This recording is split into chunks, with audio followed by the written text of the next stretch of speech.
Olá, boa tarde. Você acompanha agora notícias do Brasil e do mundo desta segunda-feira, dia 30 de janeiro. A ministra da Cooperação Econômica e Desenvolvimento da Alemanha anunciou hoje uma doação da ordem de 200 milhões de euros, mais de R$ 1 bilhão para projetos de conservação de florestas e contenção de mudanças climáticas nos primeiros 100 dias do governo Lula.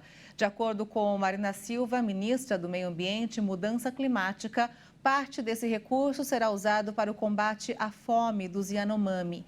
Marina se reuniu com a ministra alemã em Brasília na manhã desta segunda-feira para tratar da cooperação entre os dois países em projetos como o Fundo Amazônia. Do montante, 35 milhões de euros devem ser destinados para o Fundo Amazônia.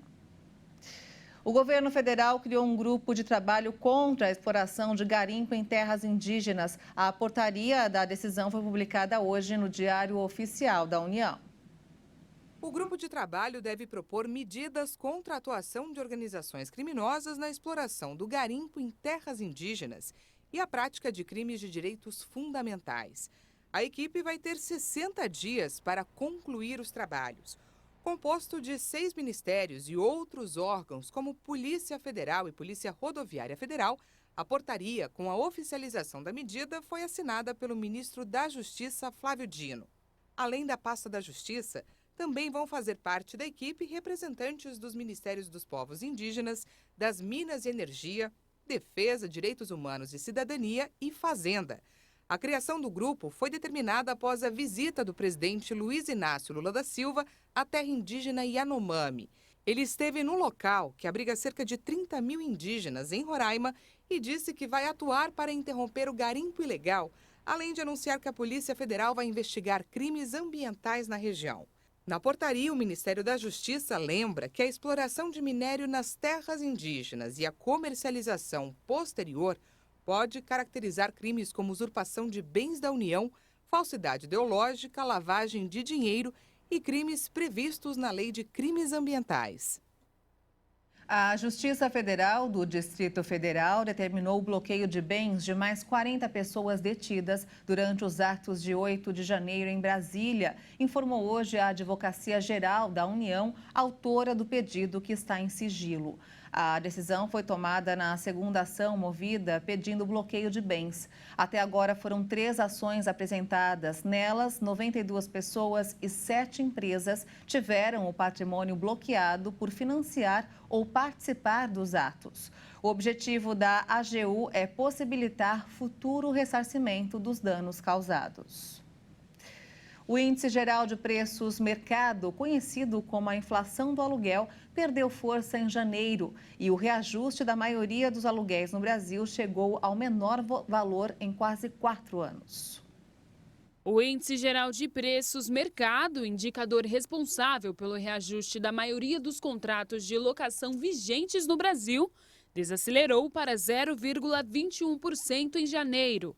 Em dezembro, o indicador apontou alta de 0,45%. Com a variação divulgada pela Fundação Getúlio Vargas, o indicador acumula alta de 3,79% nos últimos 12 meses, percentual a ser repassado aos contratos com vencimento em fevereiro.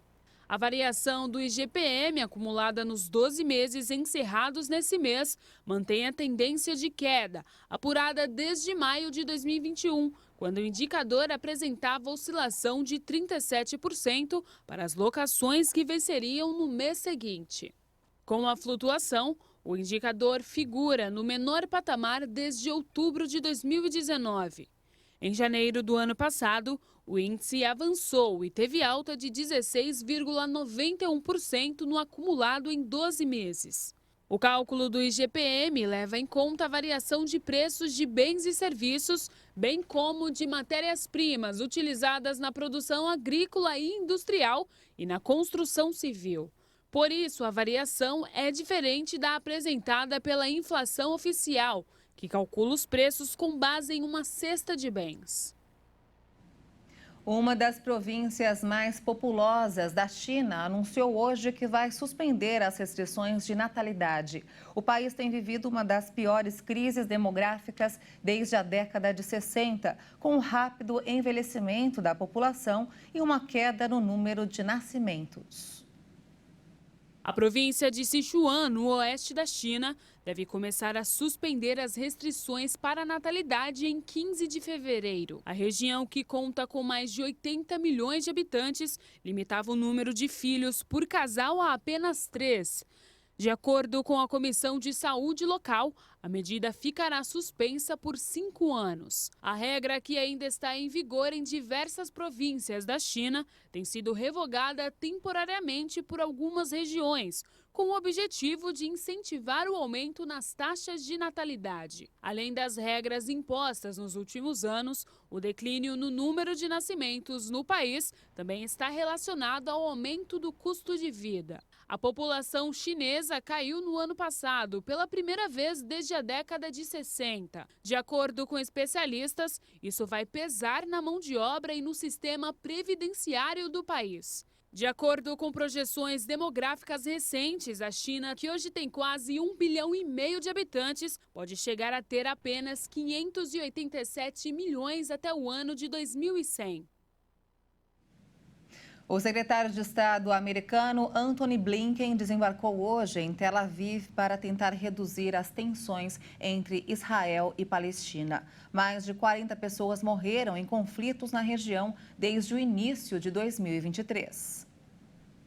A visita já estava planejada há algum tempo, mas ganhou um novo rumo com a recente escalada dos confrontos na região. Antes de desembarcar em Israel, o secretário americano esteve no Egito, mediador histórico do conflito.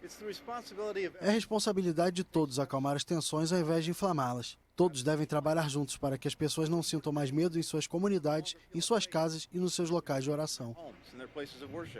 As tensões se agravaram significativamente nos últimos dias. Nesta segunda-feira, soldados de Israel mataram, com um tiro na cabeça, um palestino de 26 anos chamado Nassim Abu Fudá, em Hebron, no sul da Cisjordânia ocupada. Nassim estava em um veículo no centro de Hebron, perto da mesquita de Ibrahim, também chamada de Túmulo dos Patriarcas. No domingo, forças israelenses já haviam matado um outro homem na Cisjordânia. Na sexta-feira, um palestino armado assassinou 7 pessoas diante de uma sinagoga em Jerusalém Oriental. Um dia antes, uma incursão de Israel ao campo de refugiados de Jenin, no norte da Cisjordânia ocupada, deixou 10 mortos. Em resposta, foguetes foram lançados a partir da faixa de Gaza em direção ao território israelense. Logo depois, Israel bombardeou o enclave palestino.